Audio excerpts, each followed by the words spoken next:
Hey there, how's it going? I did the 100 Heads challenge, and I thought that it would be fun to talk about it. The 100 Heads challenge was created by this artist, Ahmed Aldori. The gist of it is that you draw 100 heads in 10 days. And I will include his video in the description if you feel like checking it out and maybe doing this yourself. I also, very stupidly, decided to do this about 2 weeks before moving into my new apartment. So, I was on a bit of a time crunch, and it also caused a lot of stress, and for no reason, too.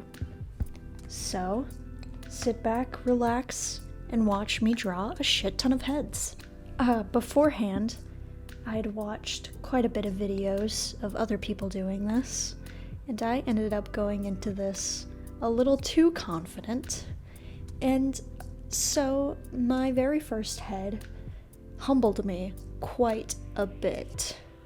While I was doing this challenge, I would start my day off doing a 30-minute figure study to hopefully help myself warm up, but I ended up having to drop this because I was on a time crunch because I was moving. I also tried to give myself a timer for each head, but I ended up also dropping this pretty much immediately.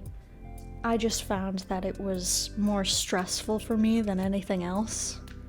I can easily use a timer for figure studying, but for something like this, where the face is just so complicated and has so many intricate shapes, I needed way more time to be able to absorb the reference and get down something accurate. On day 4, I had to pretty dramatically switch to traditional because my Wacom pen broke. I have some pretty old technology here in my art cave, so it isn't too surprising that something would break, but it certainly put another stressor into my life. Luckily, I was still able to film myself on this day. I pretty much only work digitally, but I think having a physical sketchbook is still a really important tool in an artist's toolbox. Working traditionally gives you some restrictions on how much you can dick around on the page, and that can really help artists who aren't very mindful while they're working, like myself. And it definitely helped me, once I was able to get back to my digital workspace, be a little more mindful while I was drawing and take a little longer to look at my reference before putting anything down. By days 5 and 6, I was starting to worry that I wasn't making any progress whatsoever, but that was soon disproven once I actually looked back at all of my old work. It was very clear that my process had also made improvement, not just the image that I was creating. I was starting to be able to draw faster, and I had less wandering lines, which led to a cleaner and more interesting sketch.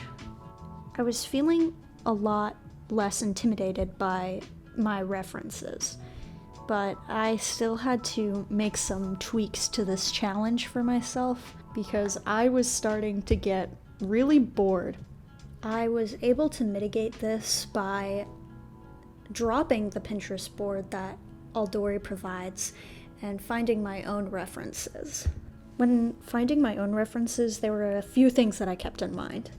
I looked for interesting and dynamic lighting with big shadow shapes, interesting hair and facial hair, new expressions and angles of the head that I wasn't familiar with, and I made sure to include a variety of ages, face shapes, and races. I think doing this and taking the time to find my own references really helped with finishing this challenge. I think if I tried to force myself to keep using the Pinterest board, I wouldn't have been able to make this video. In the end, I'm really proud that I was able to finish this. It's the first time that I've ever done a art challenge or made a video doing an art challenge, and I was able to make a lot of progress.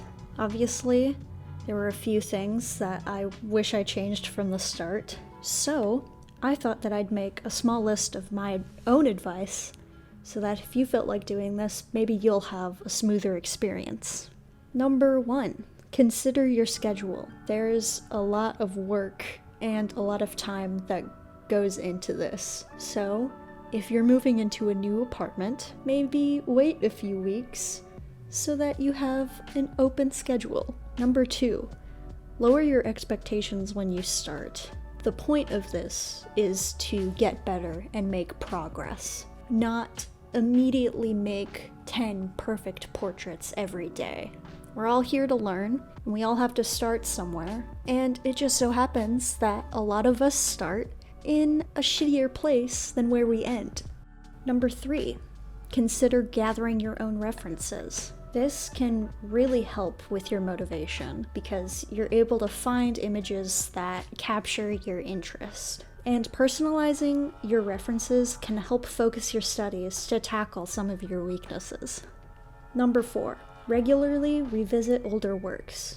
I think this also counts as advice for art in general, but you can point out to yourself the things you are getting better at and the things you need to focus on in your next session, which can help you define a clearer path for yourself in your progress.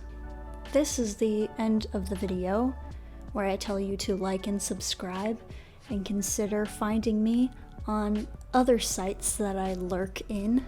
I'm excited to see where this channel goes, especially considering that I'm no longer just doing voiceless speed paints. Hopefully you liked watching this video. Maybe you're even considering doing this challenge for yourself. I highly recommend it, and I'll see you later.